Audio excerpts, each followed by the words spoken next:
மா நான் உங்ககிட்ட ஒன்று கேட்கட்டுமா? கேளுடா.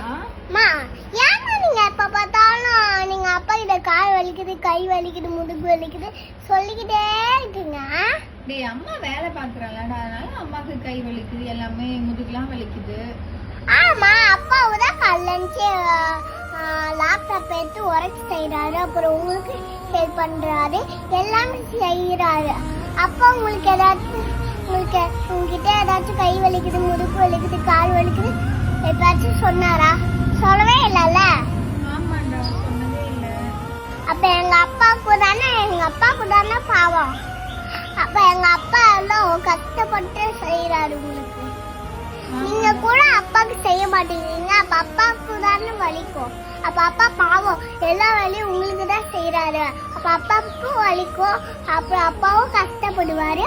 அப்ப அப்பா தான் என்னதான் பண்ணுவாரு? எங்க அப்பா பாவமா. பாத்தீங்களா எங்க அப்பாவை?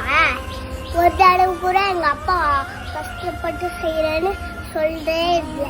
எங்க அப்பா மனசிலேயே தான் வச்சுட்டாரு கஷ்டமா. புரியுதா? எங்க அப்பா பாவமா. நீங்க எங்காச்சும் நீங்களே தான் வேலை செஞ்சுக்கணும். எங்க அப்பா பாவம். சரி, இனிமே நான் எல்லாரையும் நானே செய்யறேன். ஓகே, சரி.